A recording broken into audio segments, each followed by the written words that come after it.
We're continuing our conversation with Yahweh ben Yahweh, and you left us off with we are responsible as a black person. And is that the proper term to use?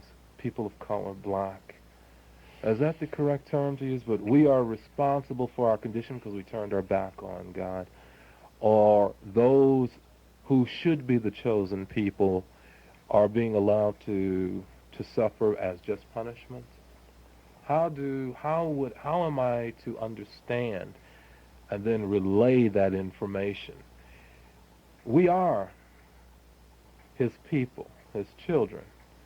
And as a child, we are being punished for our own indifference, maybe our own conceit, and an overvaluation of our self-worth.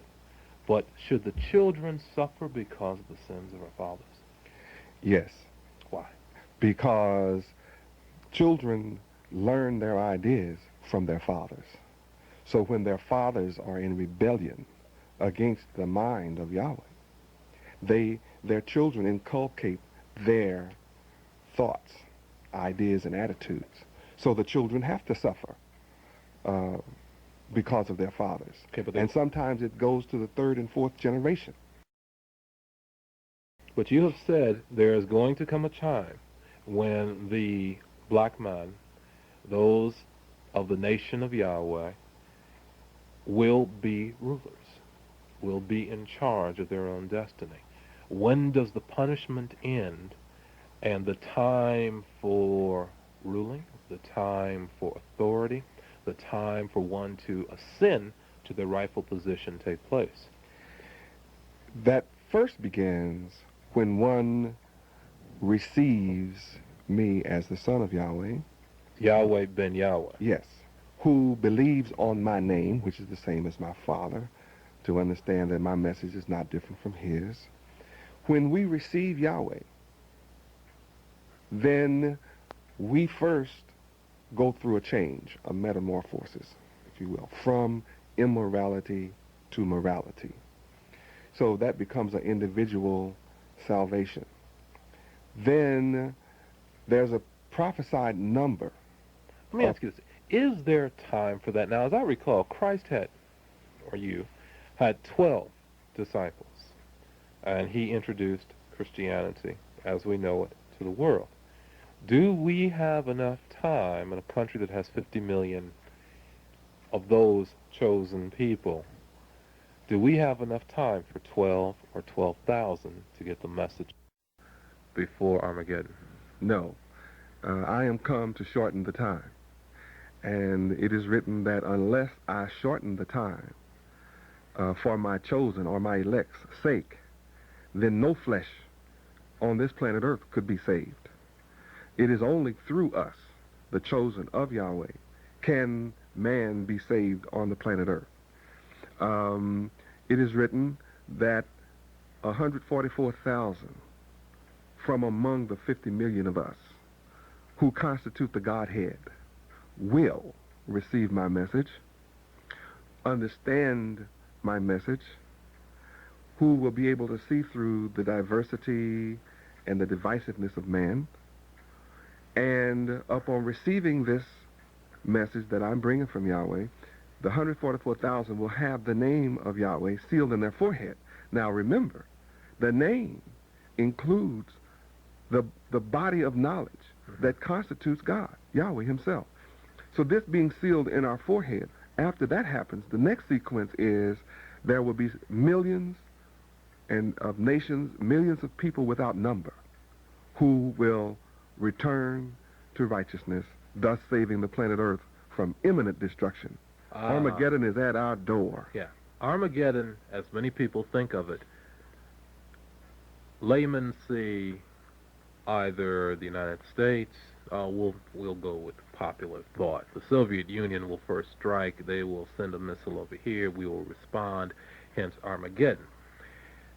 From what I hear right now, Armageddon, as we said, is not a nuclear explosion. However, any change in power, any change and the oppressed becoming the ruling party, and the ruling party maybe becoming the subjects. From what I can recall, very seldom, if ever, has it been peaceful. Now, there are those who have said that this revolution will be with blood and bullets in the streets, and there are those who say that it can be done peacefully. Do you take a vow of nonviolence and this ascension of power, reclaiming your rightful place as the ruler of this earth? Your questions surrounding Armageddon, your questions, there are more than one. There's more than one question you raised. Right. They're both true and untrue. Okay. They're both correct and incorrect. First, I don't need a gun to accomplish my purpose. My disciples do not need weapons formed by the hands of men to accomplish our rulership. This is what will enforce the reality that Yahweh is sovereign, that he has all power over man. Men have been trying to solve their problems for 6,000 years with weapons, and there's no peace on the earth. Now men who believing weapons formed by the hands of men could solve their problems have brought the earth to the brink of total destruction. Now, since I don't carry weapons, my Father forbids me to. I, in turn, forbid my disciples to carry any weapons. No one's carrying in this room? No one in this room is carrying any. No one that follows me, that's a disciple of mine, will ever pick up a gun. If anyone does who claims to follow me, they're just a liar and antithetical to what I do and teach. Okay, let me ask you, all right, it's a natural question. When you took over the apartments in Opelika, your organization took over the apartments, Mr. Rozier was involved in a shooting. Did you disavow any knowledge of him representing the church or the organization, or did he do that as an individual and he was removed from the body of Yahweh? The latter. He acknowledged, according to the papers and television, having done this himself, which made it an individual act. And there are hundreds of millions of us who believe in Yahweh all across the world. We couldn't possibly be responsible for the act of any individual who claims to believe in Yahweh. 800 million Catholics believe in Yahweh. They can't be held responsible for the act of an individual, neither can the nation of Yahweh. So that speaks for itself. Now back to the problem of Armageddon and the violence. Spiritually, it is a supremely violent confrontation. First, within the individual. The war of Armageddon takes place within the individual once the knowledge of Yahweh is presented to the world.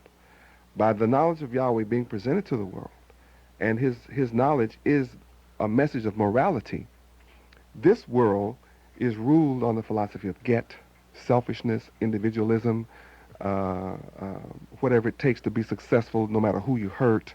That is antithetical to the government of Yahweh, which is one of giving, sharing, loving all the resources of the planet. So when I bring the perfect moral message of Yahweh from Yahweh, then those who receive that message, who entertain that message, has a war within his own mind as to, do I give up all I've been taught all my life to take on a philosophy of giving? Am I going to cease to defend myself against all comers? So that's a violent confrontation within the self, and that becomes a worldwide phenomenon, all in the mind. And that's what Judgment Day is all about. Choosing between serving the God of righteousness or the present world ruler of wickedness.